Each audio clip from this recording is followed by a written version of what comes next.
Assalamualaikum warahmatullahi wabarakatuh.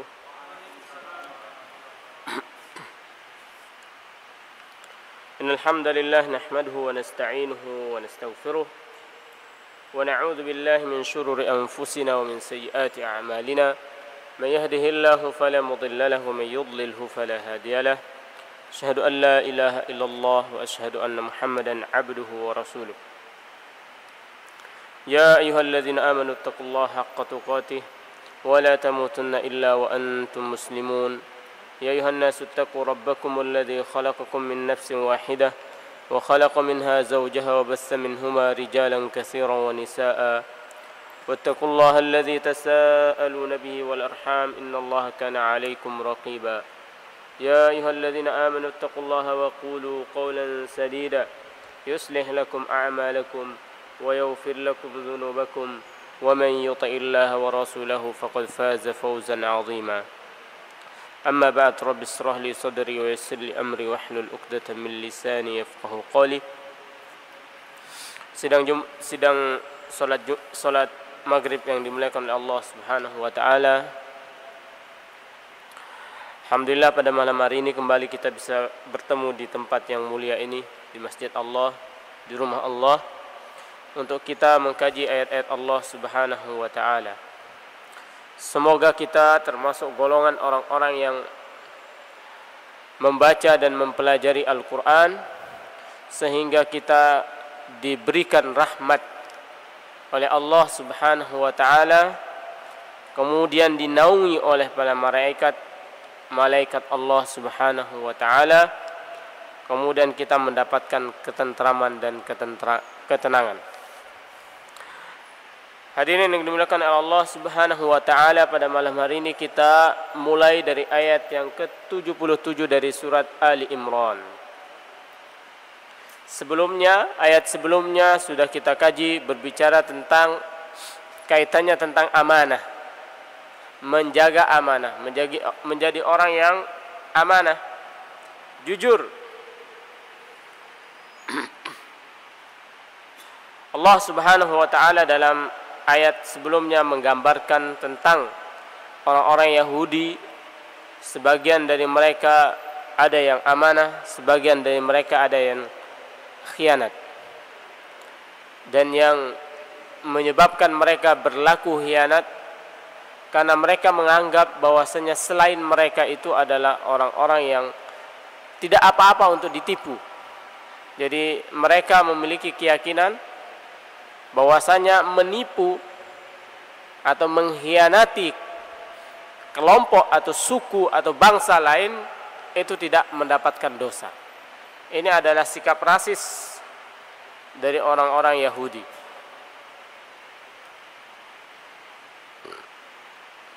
Kemudian masih juga dalam ayat 77 ini masih berbicara tentang amanah, menjaga amanah.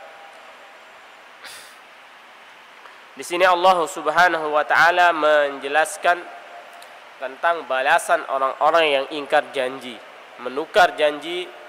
Allah Subhanahu wa taala ingkar janji, tidak menepati perjanjiannya dengan Allah Subhanahu wa taala atau dengan manusia.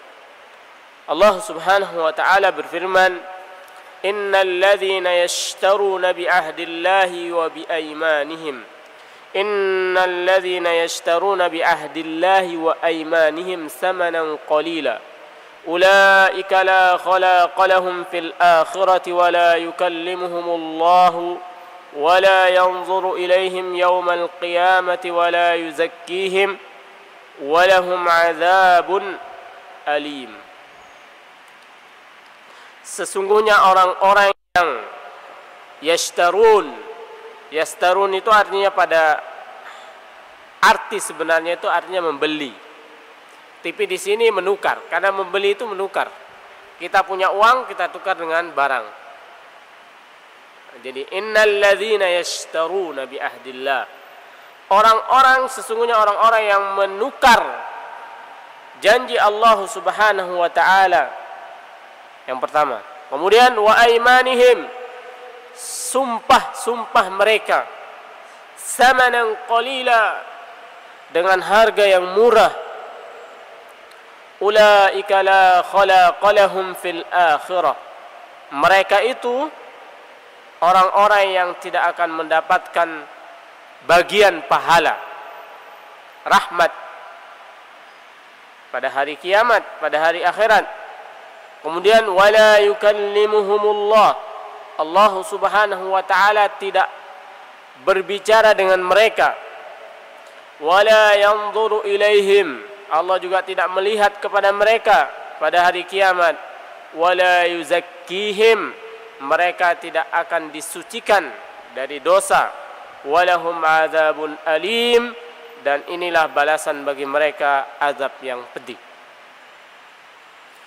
Jadi orang-orang yang menukar janjinya dengan Allah Subhanahu wa taala dengan harga yang murah. Jadi janji kita dengan Allah Subhanahu wa taala kaitannya di sini, kalau konteks ayat ini adalah tentang beriman kepada Muhammad. Janji mereka, perjanjian. Tapi secara umum, janji perjanjian kita dengan Allah Subhanahu wa taala yang menaati Allah Subhanahu wa taala, menjalankan perintah Allah dan menjauhi larangannya dalam segala aspek, dalam segala ranah kehidupan, dalam jual beli, dalam pendidikan, kemudian dalam berkeluarga, bermasyarakat, berbangsa dan bernegara. Nah, di situ kita harus mengimplementasikan perjanjian kita dengan Allah Subhanahu wa taala. Bagaimana kita mentaati Allah Subhanahu wa taala ketika kita dalam keluarga, menjaga istri, mendidik anak-anak kita dengan didikan tauhid, tidak memberi makan keluarga kita dengan makanan yang haram, menyuruh istri kita, anak kita untuk memakai hijab, berjilbab, dan seterusnya, memberikan pendidikan agama kepada anak dan kepada istri dan anak-anak kita. Jadi ini janji kita dengan Allah, menjaga sholat, menjaga puasa, bertutur kata yang baik, termasuk amanah yang tadi, menunaikan hak orang lain, itu juga termasuk perjanjian dengan Allah Subhanahu wa taala. Tidak berbuat zina, tidak memakan riba, tidak berbuat syirik, tidak bertutur kata yang buruk, tidak berlaku sombong, congkak, hasad, iri, dengki, dan seterusnya. Itu adalah larangan Allah Subhanahu wa taala, kaitannya dengan penyakit hati ataupun itu bersifat yang fisik. Maka itu adalah bentuk perjanjian kita dengan Allah Subhanahu wa taala. Jadi janji itu tidak saja bentuknya materi, tapi juga bentuknya immateri. Ini pertama, janji kita dengan Allah, hubungan kita dengan Allah Subhanahu wa taala. Wa aimanihim, dan mereka ini orang-orang yang menukar sumpah, bersumpah. Dia bersumpah dusta demi mendapatkan suatu samanan qalila, itu dalam istilah agama yang sedikit. Dunia ini sedikit dibandingkan dengan akhirat. Dunia seisinya ini dibandingkan dengan akhirat itu, akhirat sebesar sayap nyamuk itu sedikit. Disebut sedikit dunia ini oleh Allah Subhanahu wa taala, samanan qalila. Jadi solat ini ditukar, misalnya solat ya, satu solat saja, misalnya solat maghrib ditukar dengan, karena dia mau meninggalkan solat. Kalau kita berkaitan tentang janji Allah ini, menukar solatnya dengan, misalnya dia akan diberikan 100 miliar, 200 miliar, itu kalau dibandingkan dengan solat yang sekian itu, jauh solat ini lebih besar. Solat ini pahalanya sangat luar biasa, tidak disebutkan oleh Allah Subhanahu wa taala karena sangat tinggi, dan yang paling pertama dihisab. Dan Rasulullah sallallahu alaihi wasallam ketika mau meninggal mengingatkan hambanya, salat, jagalah salat. Jadi salat ini bukan sesuatu yang remeh. Jangankan sholat, selain dari sholat, akhirat yang kira-kira yang paling rendah ukurannya dibandingkan dengan dunia seisinya masih lebih berat itu.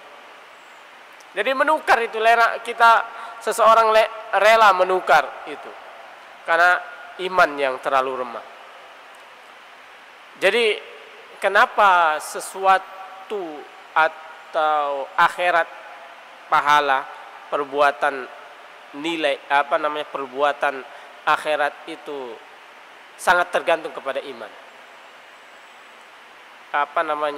Perilaku kita terhadap ajaran yang kaitannya tentang akhirat ini itu tergantung pada iman. Karena iman ini keyakinan.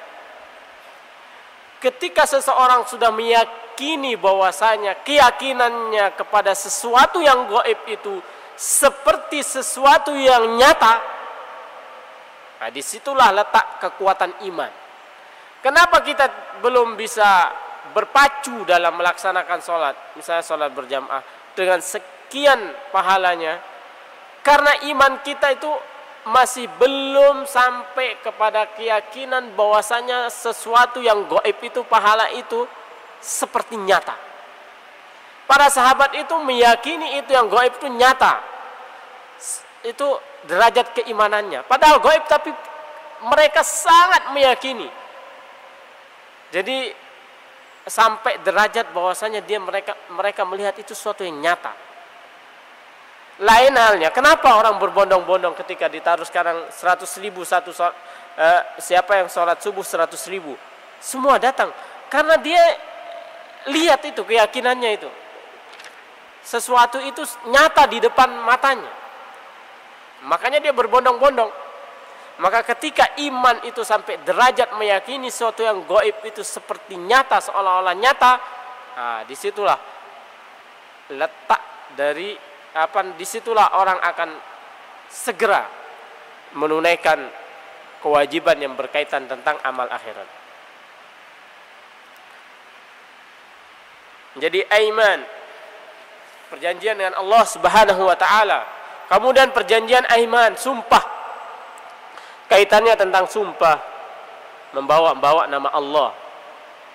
Jadi hati-hati ketika kita bersumpah, karena kita sudah membawa nama agung Allah Subhanahu wa taala. Orang terkadang bersumpah untuk mendapatkan sesuatu, seperti pedagang bersumpah, ini demi Allah barangnya bagus, demi Allah ini baru matang pohon, misalnya penjual buah dan lain sebagainya, padahal tidak, demi mendapatkan uang, demi supaya jualannya laris. Di sini diceritakan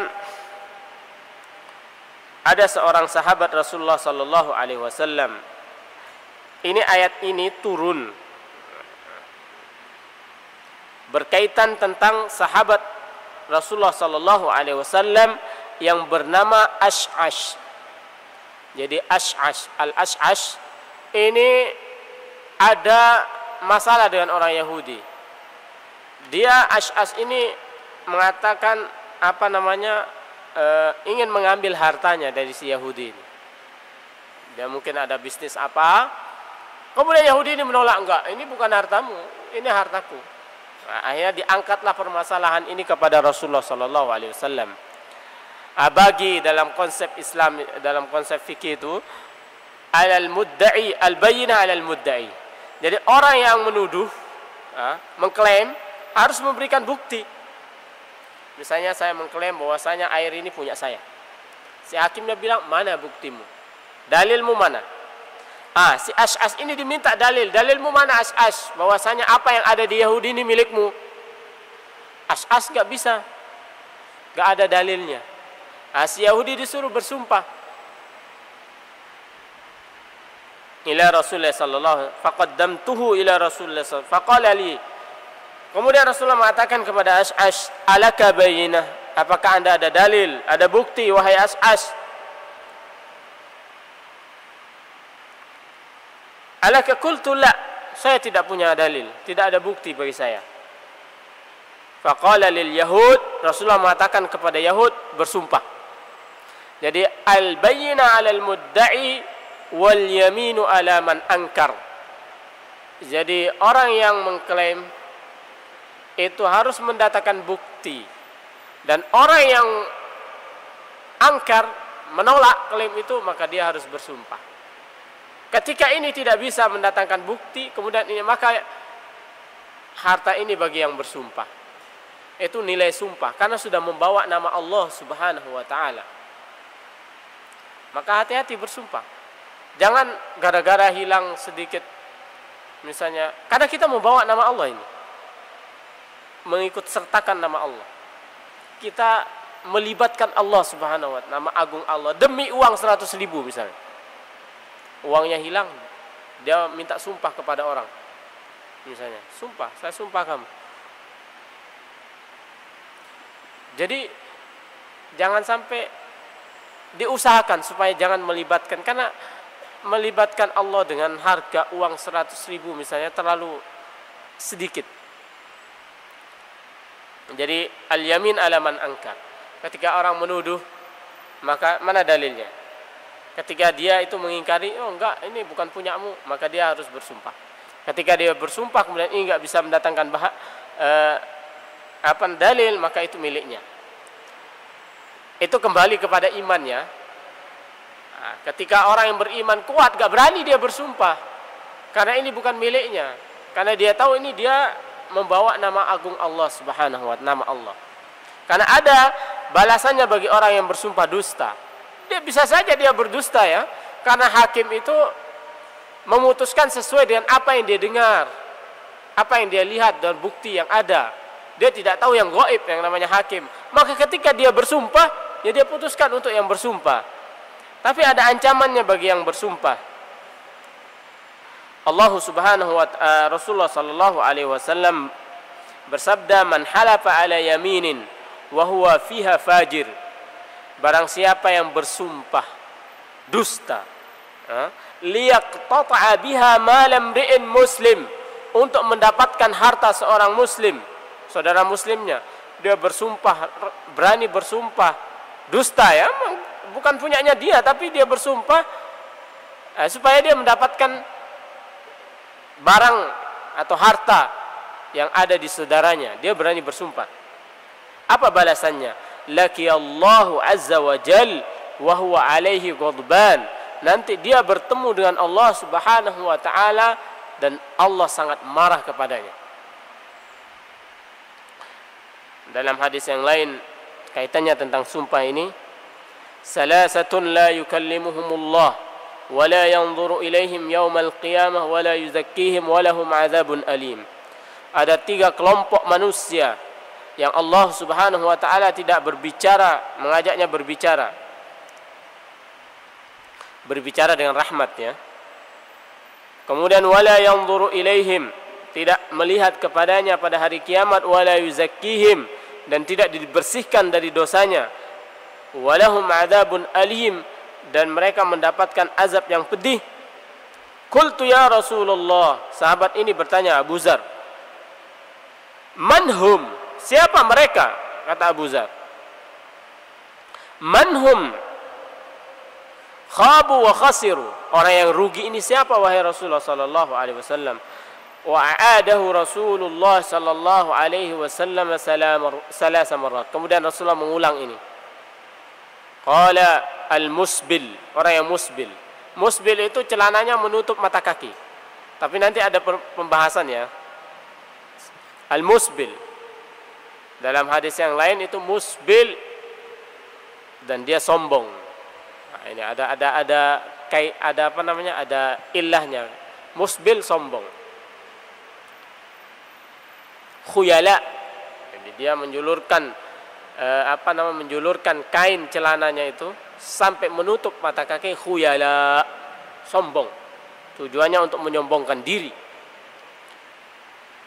Nanti ada pembahasannya, ada yang mengatakan enggak, yang musbil, baik dia mau sombong mau tidak sombong, tidak boleh masuk dalam kategori ini. Tapi ada pembahasan seperti itu. Di sini bukan tempatnya. Khuyala. Kemudian al-munafiqu sil'atahu bil halafil kadzib. atau orang yang bersumpah, ini bersumpah, ini dia punya barang, dia bersumpah supaya sumpah palsu tentunya ya, supaya barangnya laris. Barangnya sudah lama, dia bilang baru. Sekarang musim mangga, mangganya ini bukan matang pohon, dia bilang matang pohon. Dan seterusnya. Demi barangnya laris. Nah, ini termasuk golongan yang tadi Allah tidak berbicara kepadanya, Allah tidak melihat kepadanya, Allah tidak mensucikannya dari dosa, dan mereka mendapatkan azab yang sangat pedih. Walahum adzabun alim. Kemudian yang terakhir, wal mannan. Mannan ini orang yang bersedekah, membantu orang, kemudian suka mengungkit-ungkit bantuannya, sedekahnya kepada orang tersebut. Ini mannan, menyebut-nyebut pemberiannya. Maka ketika memberi itu konsepnya ya sudah, itu jangan diungkit-ungkit. La nuridu minkum jazaan, dalam Al-Quran itu cukup indah. Allah jelaskan bagaimana kita bersedekah itu, membantu orang. Tapi ini memang agak berat ya, kalau tidak kita berusaha terus membiasakan diri. La nuridu minkum jazaan wala syukura. Kami tidak butuh balasanmu, dan kami juga tidak butuh ucapan terima kasih dalam kita bersedekah dan membantu. Kita membantu orang, ketika orang tidak bilang terima kasih langsung tak ya. Itu kan kalau kita tidak membiasakan diri dan tidak selalu ingat konsep ini, bisa jadi nanti gugur sedekah kita, gugur pahala kita. Apalagi kita sebut-sebut sampai menyakiti orang yang kita bantu. Ini sudah saya bantu, enggak ada balasannya kepada saya. Dulu dia menderita, saya yang angkat dia, saya yang bantu dia. Sudah, apa yang kita infakkan, apa yang kita sedekahkan, apa yang kita bantu itu sudah simpan. Itu baini wa bainallah. Itu antara saya dan Allah. Misalnya ketika kita membantu orang enggak terima kasih ya, langsung enggak ada terima kasihnya orang. Sekedar senyum aja enggak. Kan kadang seperti itu. Kalau kita tidak segera ingat konsep ini, konsep membantu dalam Islam. La nuridu minkum jazaan wala syukura. Kami tidak butuh balasan dan tidak juga butuh ucapan terima kasih dari manusia, bukan dari Allah ya, dari manusia, dari yang kita bantu. Sudah, itu sudah harta, jangan diungkit-ungkit, jangan disebut-sebut. La nuridu minkum jazaa'an wala syukura. Itu kaitannya tentang menukar janji. Allah menjual ayat-ayat Allah ini ya. Biasanya menjual ayat-ayat Allah. Kaitannya tentang mufti, berapa banyak ya. Mufti pemerintah misalnya. Pemerintah ini biasanya kalau pemerintahnya diktator, takut. Silahkan keluarkan fatwa. Kalau enggak kan ancamannya nanti dibunuh muftinya, atau diputus dari jabatannya, kan gak dapat uang lagi. Karena uang, karena ancaman nyawa. Buya Hamka kan pernah disuruh fatwa, mengeluarkan fatwa tentang kerukunan beragama untuk mengucapkan selamat Natal kepada yang lain. Buya Hamka mengharamkan itu. Konsekuensinya ya mundur dari jabatannya. Dan ulama seperti itu ya ulama yang rabbani, yang kokoh berpegang kepada. Kalau ulama tidak punya iman, imannya kurang, akan mengikuti apa pesanannya. Karena fatwa itu kadang sesuai pesanan. Lihat-lihat orangnya. Apabila dia kuat, kokoh, tidak mau disetir orang, bebas dia berfatwa. Sekarang di Mesir itu kasusnya seperti itu. Jadi ulama pemerintah itu ya dia berfatwa sesuai dengan pesanan dari pemerintah, pesanan dari militer. Sekarang yang berkuasa itu militer di sana. Jadi sesuai, kalau enggak ya masuk penjara. Nah, dikeluarkan enak kalau dikeluarkan saja. Dikeluarkan masuk penjara. Atau bisa jadi dibunuh. Ancamannya berat. Makanya butuh orang yang kuat imannya. Jadi jangan kita termasuk golongan ini, menjual janji kita dengan Allah, menjual agama kita lah, menukar agama kita, apalagi dengan supermi ya. Dengan supermi kita jual agama kita, atau dengan sinetron, dengan film sekarang ada film, atau sepak bola misalnya, panggilan azan Allahu Akbar, ini ada sepak bola Indonesia lawan mana gitu, atau Piala Dunia, sholat jamaahnya hilang. Nah, ini menukar janji Allah dengan samanan qalila. Padahal setelah itu capek, nontonnya capek. Yang namanya hiburan dunia itu ujung-ujungnya capek. Kalau kita beribadah, berzikir itu memang terasa berat, capek itu kalau kita tidak terbiasa. Tapi setelahnya rasakan ada ketentraman. Coba saja.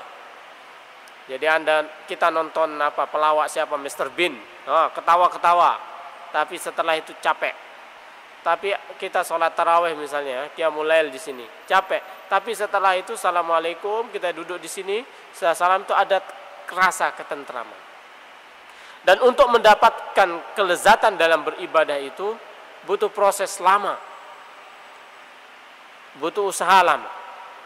Ada seorang abid itu, dia mengatakan, saya baru merasakan talazzut ibadah ini setelah beberapa tahun. Jadi tidak langsung saya pingin sholatnya khusyuk, merasakan lezat, baru sekali sholat malam terus dia akan mendatangkan kenikmatan, kelezatan, tidak.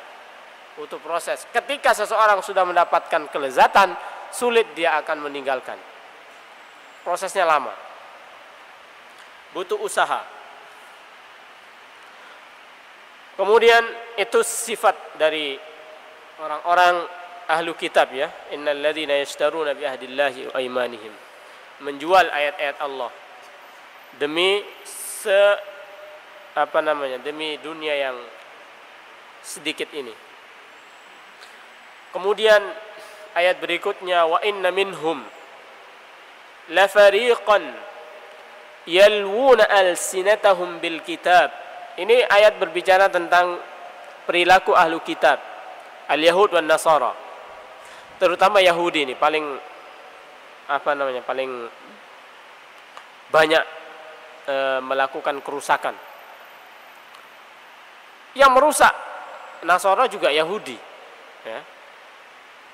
Yang merusak Nasara itu Yahudi, yang merusak kitabnya itu ya Yahudi, yang obok-obok kitab Nasara, Injil, Yahudi. Yang berusaha membunuh Isa ya Yahudi, Bani Israel. Tapi mereka dekat sama Yahudi. Amerika Barat kan Kristen, tapi mereka membantu ya Yahudi demi musuh bersama Islam. Wa inna minhum la fariqan yalwuna alsinatahum bil kitab. Sesungguhnya di antara mereka itu ada sekelompok orang. Yalwun, apa yang mereka lakukan ini, sekelompok orang ini? Yalwuna alsinatahum bil kitab. Mereka membaca Alkitab itu dengan memutar-mutar lidah mereka. Jadi maksudnya memutar-mutar, diterjemahkan di situ memutar-mutar lidahnya. Apa maksudnya memutar-mutar? Jadi yalwun alsinatahum, sebenarnya yalwun itu artinya yuharrifun al-kalim an mawadhi, merubah itu. Jadi mereka baca Alkitab itu dirubah, diselewengkan. Kalau dia tidak merubah, dia selewengkan maknanya. Itu pekerjaan mereka. Jadi dia ini kitab ya seperti itu teksnya, tapi maknanya dia selewengkan. Atau dia rubah. Dia rubah dengan menambah, mengganti. Itu pekerjaan pastor, ulama-ulama mereka itu demi untuk menukar ayat Allah dengan uang untuk kepentingan nafsu. Jadi pernah terjadi ketika zina orang Yahudi di Madinah itu. Kemudian Rasulullah minta berhukum dengan kitab mereka. Orang Yahudi menghukum orang yang berzina pada saat itu tidak dengan rajam. Padahal di dalam kitabnya rajam. Suruh ambil kitabnya sama Rasulullah. Mereka tutupi itu. Teks yang menunjukkan bahwasanya yang berzina dirajam. Disuruhlah dia angkat tangannya. Diangkat oleh Rasulullah. Coba kamu angkat, apa teksnya? Ternyata di situ perintahnya dirajam. Jadi mereka itulah yang dilakukan, menyembunyikan, mengganti, menambah, merubah, mengurangi. Dan ini diikuti oleh sebagian kaum muslimin yang tersesat. Ditakwil istilah. Diselewengkan maknanya. Sesuai dengan kepentingan dia. Sesuai dengan kemauannya dia. Seperti Aminah Wadud misalnya. Seperti ada tokoh Islam mengatakan bahwasanya haji itu tidak harus di Mekah.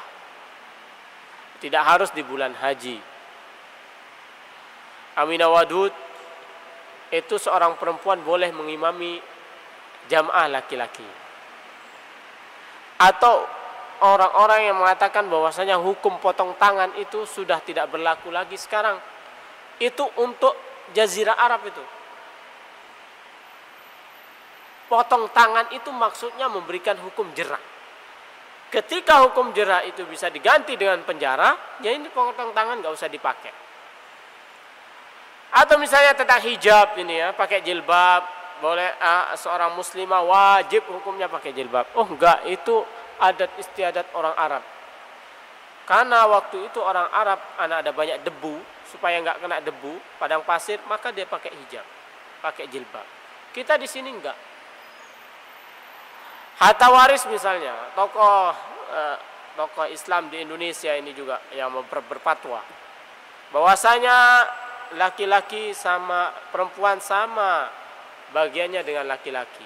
Karena sekarang perempuan sama-sama kerja. Dulu laki-laki kerja, perempuan tidak kerja. Sekarang laki-laki kerja, perempuan kerja. Berarti sama. Bagiannya sama laki-laki dan perempuan. Coba bayangkan, ini mengikuti jejak ahlu kitab. Dan dari mana mereka belajar itu? Iya dari sana. Dari orang-orang Kristen di Amerika. Gurunya orang-orang Kristen. Di Amerika, di Australia, di Kanada, di Belanda. Yaitu gurunya mereka.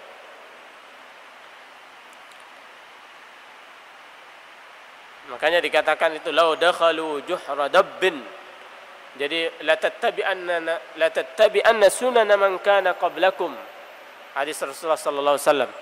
Shibran bi shibrin, zira'an bi zira'. Jadi kalian akan mengikuti perilaku, sikap sunanan man kana qablakum, orang-orang sebelum kalian. Shibran bi shibrin, sejengkal demi sejengkal, pelan ya. Dhira'an bi dhira', hasta sehasta. Siapakah mereka itu? Ahlu kitab, orang Yahudi dan Nasrani. Apa yang tidak diikuti oleh kita? Pendidikan kita ngikut mereka. Anak-anak tidak boleh menghafal sekarang. Dari mana konsepnya itu? Dari mereka. Padahal kita ini harus menghafal Al-Quran ini. Tapi tidak ada. Di mana ada pelajaran menghafal? Menghafal itu tidak bikin anak kreatif. Tidak ada konsep menghafal. Dari mana dapat ini? Pendidikan, konsep pendidikan ini. Ya dari mereka. Padahal kita disuruh menghafal Al-Quran. Orang Kristen tidak disuruh menghafal Injil. Nah, kita mau ngikut mereka. Jadi lanjutan hadisnya itu, lau dakhalu juhra dabbin la dakhaltumu. Kalau seandainya mereka masuk ke dalam lubang biawak, kamu akan ikut. Mati akal kita ya. Lubang biawak, kita tahu lubang biawak itu, tapi akal ini sudah mati karena ditipu oleh mereka.